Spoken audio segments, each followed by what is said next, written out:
Hello everyone, my name is Nhi Dao from Vietnam and I am an economics major graduated from the University of Oregon. I think for me personally, the best way for me to make new friends is through student groups. So a lot of my friends are, as you know, obviously are from the International Student Association, the student group on campus that have been involved since freshman year.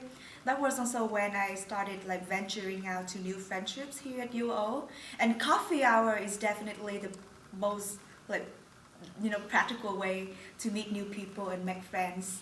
And another thing that I want to add on is the dorm. Living in the dorm would definitely help you making more friends, especially building connection to the American students here on campus.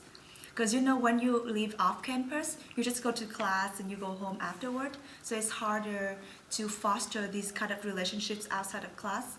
But if you live in the dorm in your freshman year, especially if you participate in the FIC, I think it stands for the freshman or the freshman interest groups. You go to class together with your hallmates and you have the same discussion groups and you have the same study groups together with your hallmates. That's definitely one of the best ways to make friends as well.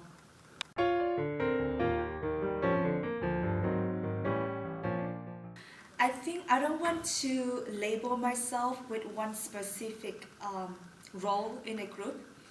In certain groups, I would be, the contributors of ideas, but in certain groups, I would be willing to take up the leadership role. So it really depends on the group dynamic.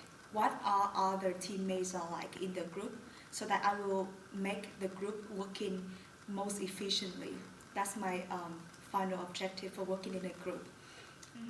I think in any kind of groups, if you want to be most efficient, you really need to understand the people in your group, like why they are there, why they want to work in this group.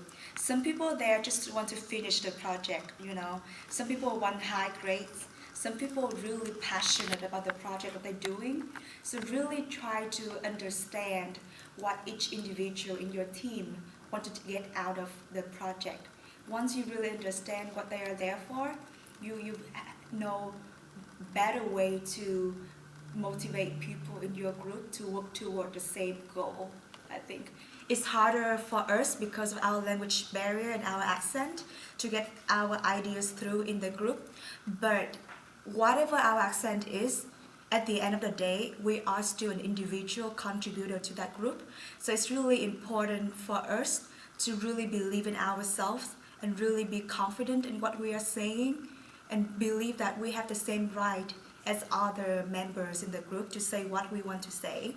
And I understand, even though we have confidence, but it is still hard for us to explain our ideas, but be persistent and really know how to stand up and defend your ideas.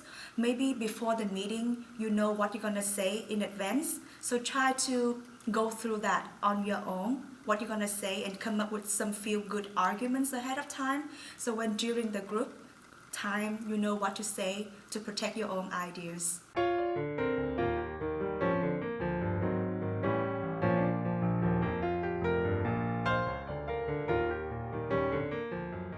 I have to say that it was super busy to get involved in student groups while trying to do good in classes at the same time. But one thing that I have learned also was that I became more productive when I was busy. So actually being busy keep me getting my things done more effectively. And one way for me to keep myself on track in terms of time management of both my coursework and my student group involvement was using a calendar, like a planner ahead of time. Like Sunday night was when I sit down and do on the planning ahead of time what I'm going to do for the week ahead. So when the day starts, before I go out, I know exactly what I'm going to do for the day. So because I think everyone has different way of organize their life. Someone like to be more open-ended, more flexible, but someone like me would prefer more structured way of living life. So I use my Google Calendar to actually manage what I'm gonna do in the next week.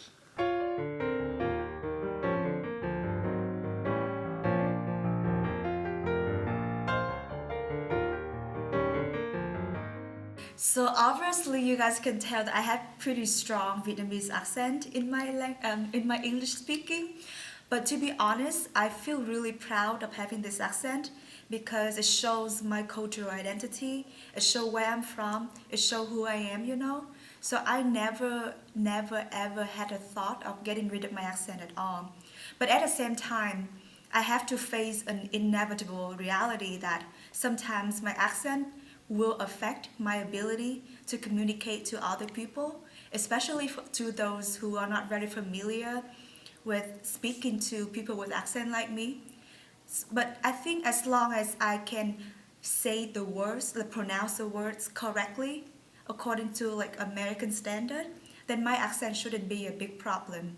And really try to practice and try to learn every single time you see new word, you pronounce something wrong. Really try every single time, every single word that you meet. And that's how I learn to speak and learn to be more confident.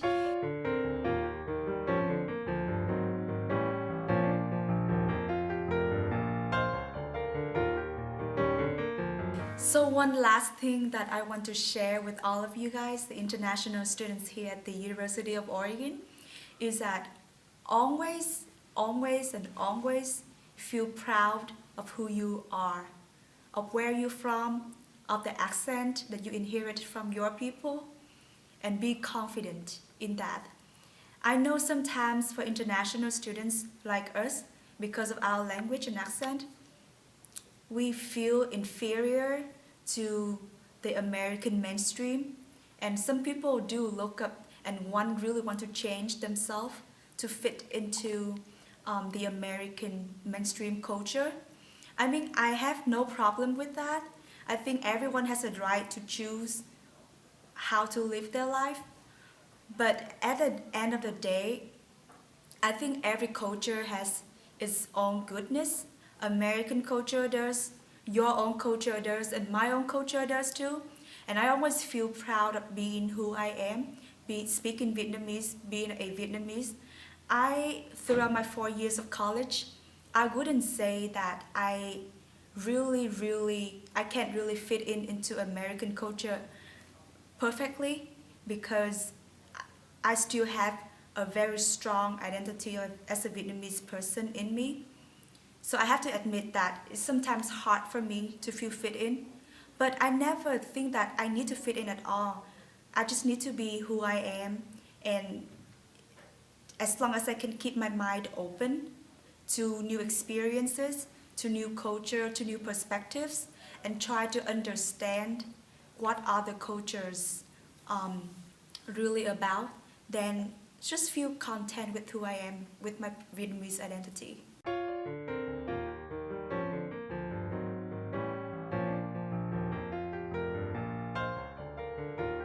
Everyone, my name is Nee Da. Oh, I'm so nervous right